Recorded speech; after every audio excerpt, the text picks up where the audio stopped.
Hello everyone and welcome back to the Miscreate Kings Vanguard channel, and today back again, this time doing a premium deck profile, and this time is for Luard. Okay, at first for me personally I thought that Luard has been dead for quite some time and I didn't really bother with it, but suddenly BCSs and WGP results have shown that this deck have been popping up over and over again, and I'm like questioning why is this deck like so good.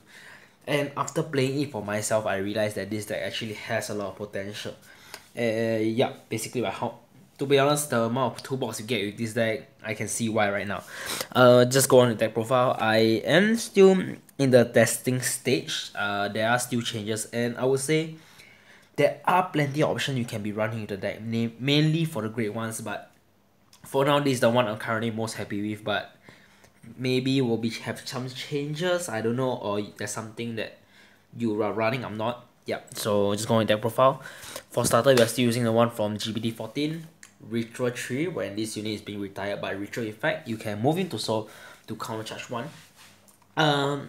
Okay, now for the starters that you can be running the deck, there's a few I've seen running around, which is 1, the Neo 4 bow, which is on right you get to draw 1, or 2, the O 4 bow, which when you ride a Blaster Javelin, you can search your deck for a Blaster Dark. Okay, I would say within the 3 starters, they all have its legitimate reason to be running them. Running the O 4 bow guarantees you a grade 1 right, which you don't have to worry about.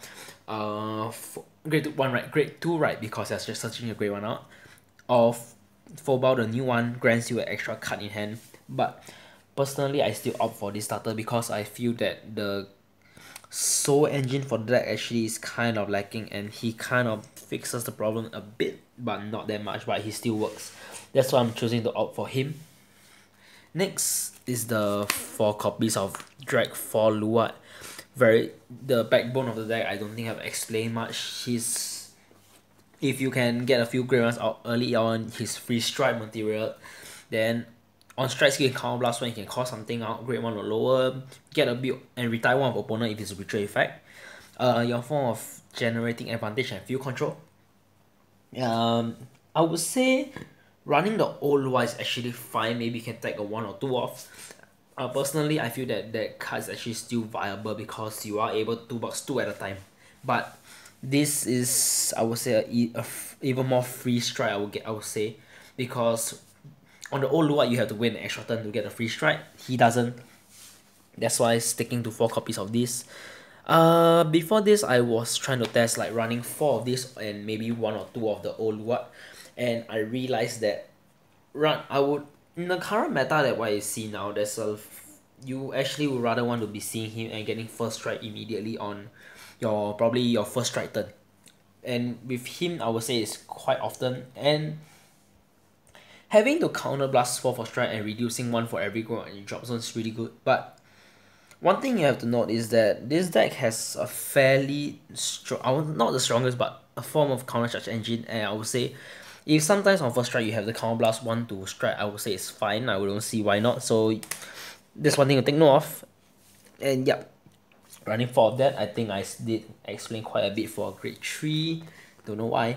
And next is the 4 copies of the rebooted Blaster Dark. Okay, he's your form of early game in the deck, and what I mean is that if opponent chooses to if there's no starting in the board, you can just ride him and you can get a free twin drive, your form of early game aggression. Or 2, if there's a starter you want to snipe off on place, counter blast and snipe that off immediately. Probably maybe you're playing against Alfred, like I have personally, you can snipe off the Elrond immediately. And yeah, and also if opponent chooses to play the grade 2 game and not ride up by not giving first strike, you have the option of re-riding him and stalling the grade 2 game and going with twin drive over and over again. But one thing to note, when it comes to late stages of the games, this card actually becomes quite dead. If they're still in your deck, probably you may want to filter them out, which there's no way of doing, or he becomes vanilla. So that's one thing to take note of. But other than that, once it's out of deck, you can just leave him in the drop zone, it's fine. Running 4 of these, I think it's actually fine to actually cut it. 1 or 2 of it is fine, but I would say 3 will be a minimum for this. And next is Drag Fencer Dagda, your form of aggression in the whole deck. On attack counter blast 1, you can retire one of yours, your grade 1 or lower. You can, after that, superior call 2 grade 1 out. Extends the number of deck you can get with the deck. So if you're on Drag Abyss, you have a plus 10, plus 20 to hold front row with another layer of deck for the cost of 1 counter blast. So running 4 of that, I think is very self-explanatory. I don't think I have to go into detail. Next is the 3 copies of Slaptail. A card that initially I would say I didn't even know how to use at first. Like, okay, maybe I'm just a bad player, but yeah. At first I didn't know how this card was supposed to be run, and I realized that he is a actually important piece to that, as he gets you looping, getting you large numbers for your column, and yeah. He actually creates number that plus 3 ones, 12k mixed magic number against any Protect clan currently, or scales by 1k against G decks that still run on grade 1, like the old grade 3s. That's why he is still a very important card running at 3 off, and he's a grade 1 with a grade 4 Vanguard. Regards himself grade 1, so still a pretty good card running at 3 copies. Before that I dropped one of him for fifth grade 3, which is the old Luard, but I realized that at this point I would rather just see the new Luard and not really bother with the old one, so that's why I just dropped it for the one more copy of this. And next is the 4 copies of Dragsaver Ezra's, probably the best PG in the game, I would say, or in the deck. Yeah. He's probably the freest G-Guard, I would say. G-Guard, perfect guard. Okay. Now, I've recently seen builds going around running the one of the draw PG. I can see why. Probably for those decks that have guard restrict.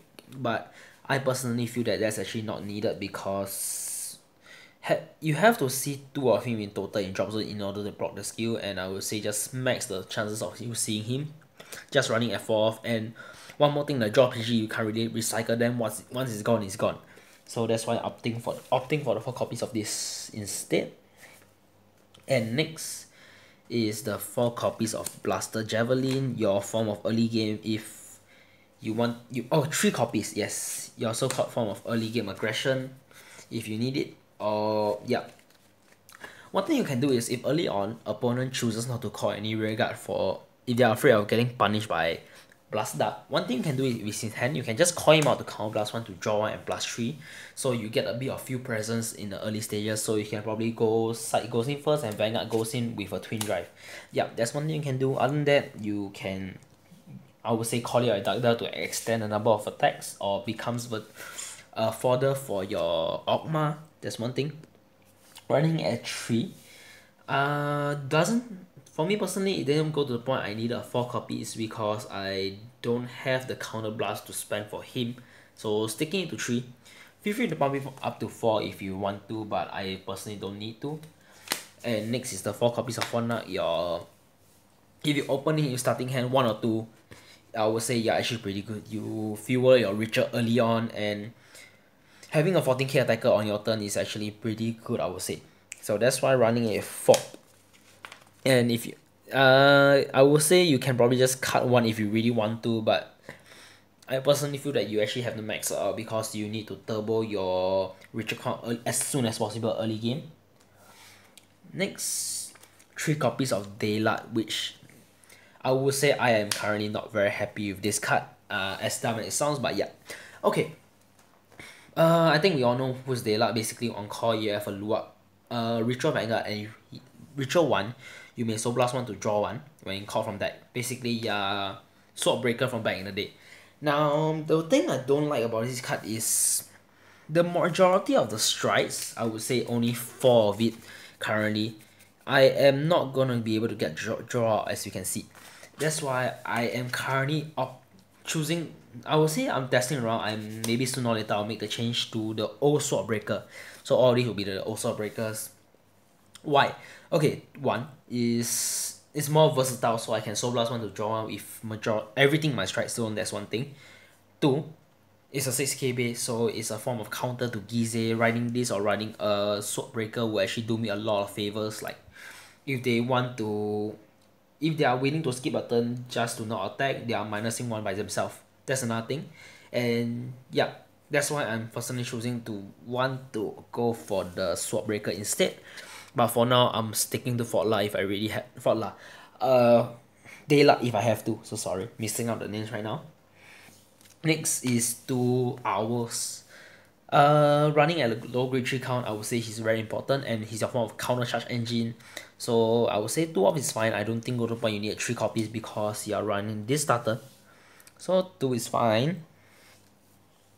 1 copy of the Nightmare Painter, your form of soul engine. So on place you can choose any grade 1 or lower from drop zone, send it to soul, he plus 3. As I mentioned earlier, this deck has a little bit of soul issue, that's why you have this to solve the problem. And to add the extra layer, I'll just throw in the 1 copy, it works actually.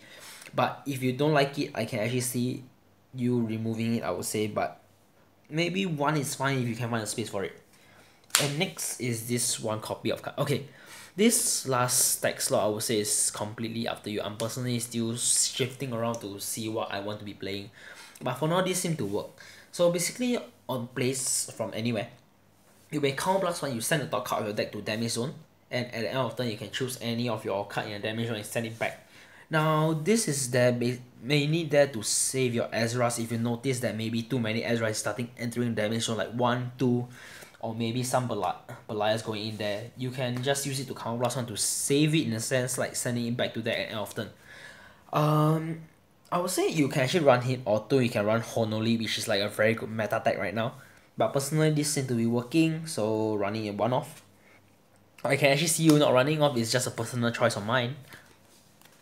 Next, for triggers, I'm running a total of 8 crits, 4 of them being Belia Hour and 2 of each of the new crits, so 2-2.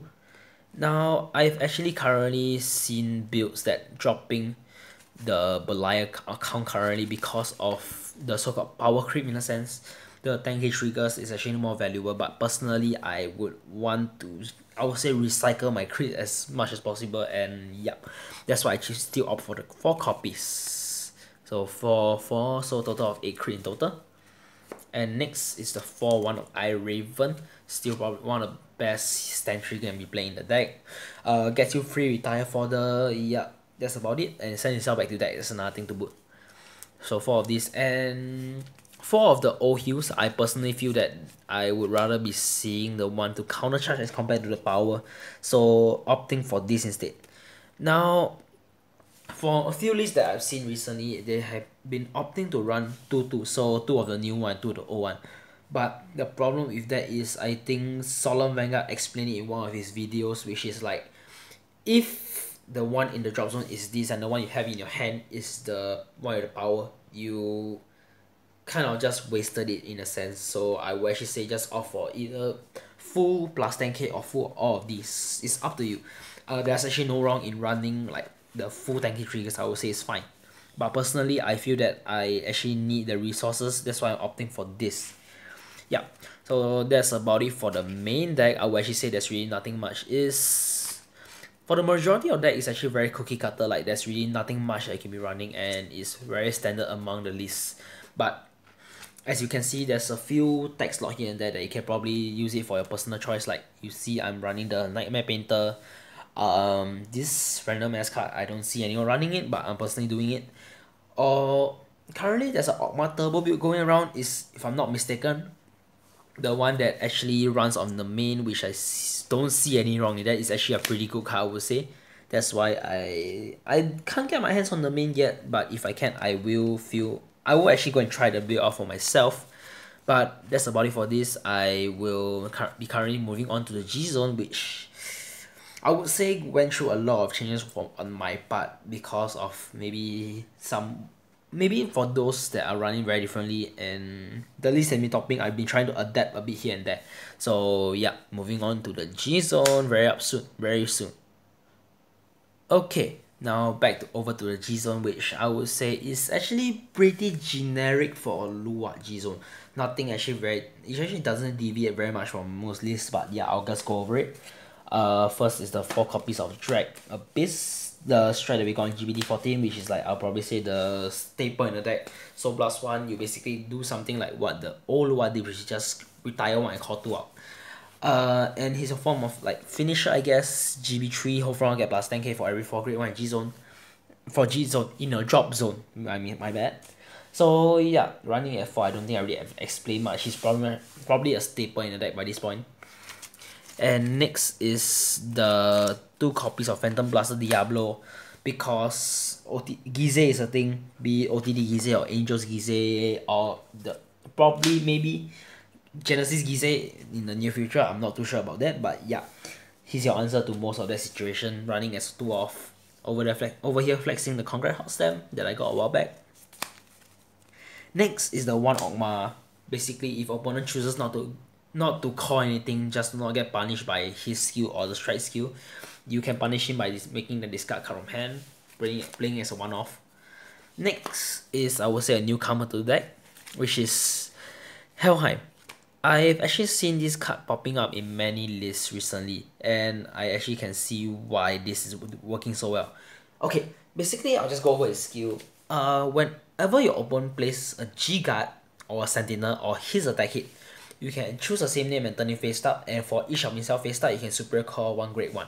Now, if you are taking first strike and opponent maybe wants to G-Guard to accelerate to your turbo, like to get NG strike, the free strike skill in a sense to call the strike, some skills that lock behind GB2 or GB3, if they want to do that, this punishes them for that. Now, I would say the most standard battle strat is that maybe when defending, you'll probably go like side rear guard swings first. You're probably gonna G guard that. Then Vanguard is probably gonna be the largest. You're just gonna no guard that. But Helheim is the answer to it. So you can punish them for what will normally be their normal attacking step, I would say. So that's why running at 3 off. I would say you will never see him beyond first or second strike. By then, you'll probably be going for Abyss or Diablo for games already. And next is 1 copy of Ultima. I don't go into him very often, not as much as my blasters, but he is there for a semi-win con if you have to. 2 plot maker, 3 G-Guard, 325k shield, 1 of these large shield number, 1 of these to accelerate your ritual counts. And next is, I would say, a newcomer to deck, which is like this Giga from the Fighters collection. Now, this card I would say would have been kind of trash back before the reboot. Now, because of the shield value of grade 1 nowadays is like becoming tank. It became tanky shields, so the value of this card actually went up. So instead of pushing to grade 1 for like tanky shield, now it's a total of plus 20k shield, which is quite huge, and it actually draws you extra card. That's why running as a 1-off.